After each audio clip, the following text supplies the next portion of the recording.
सारी जिंदगी कोई रब की इबादत करे, एक सजदा भी माज अल्लाह किसी बुत को कर दे, पिछली सारी इबादतें इकारत चली गई, मुशरिक हो जाएगा। एक मिनट की भी मिलावट दीन बर्दाश्त। समझौता कैसे कर लेते हैं लोग उसूलों पर। न करें समझौता। आप जरा खड़े होना सीखें, आप थोड़ा डटना सीखें, आप थोड़ा अपना मोराल बुलंद करें। आपका कुछ स्टेटस होना चाहिए, कोई मेयार होना चाहिए। अपने मकसद पर कभी भी कोई समझौता नहीं हो सकता, नहीं हो सकता। तो एक तो उसूलों पर समझौता नहीं, दूसरा धमकियों की परवाह नहीं। जिंदगी जो होती है ना, इसने बहरहाल खत्म होना होता है। तो अगर कोई शख्स अपने नेक जायज और दीनी मकसद के रास्ते में धमकियों की परवाह करने लग जाए, वो ख्याल ही ना करे कि मैं दीन बयान कर रहा हूं और फिर 2-4 बातें पूरी हुई नहीं और वो डर जाए, तो वो कमजोर पड़ जाएगा। 1, 2, 4, 5 मिनट के अंदर ब्लैकमेल हो जाते हैं लोग, कोई बर्दाश्त ही नहीं कर पाते, नतीजे उसके ठीक नहीं निकलते। ये काम भी कुफार ने किया। नबी पाक अलैहिस्सलाम ने ऐलान नबुव्वत किया तो सिलसिला जब आगे चला तो एक टाइम ऐसा आया कि सारी बरादरी इकट्ठी होके जनाब अबू तालिब के पास आ गए। यही चचा थे जो हुजूर की हर हवाले से तरफदारी भी करते थे, हिमायत भी करते थे। वो आए, आके जनाब अबू तालिब से कहा कि यहाँ तो आप अपने भतीजे को मना करें, वो हमारे माबूदों को बुरा भला कह के हमारे जज्बात को ठेस पहुंचाते हैं माज़अल्लाह, या फिर आप तैयार हो जाएं हमसे जंग करने के लिए।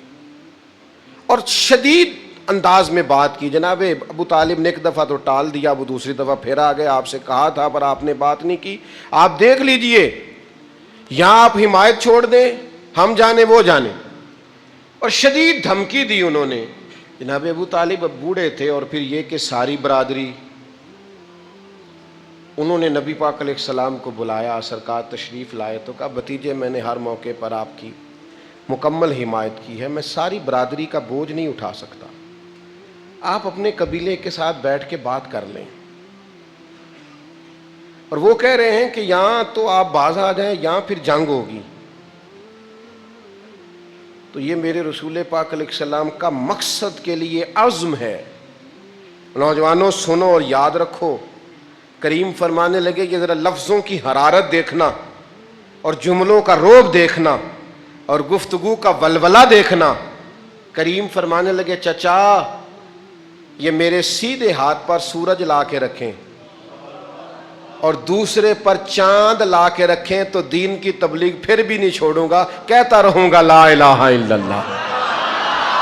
और हुजूर अलैहिस्सलाम ने फरमाया मैं दीन की तबलीग करता रहूंगा। और चचा 2 ही बातें हैं, या दीन गालिब आ जाएगा या मैं अपनी जान दीन के रास्ते में पेश कर दूंगा।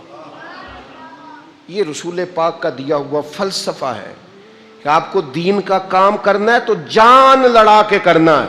ये शहादत गाहे उल्फत में कदम रखना है।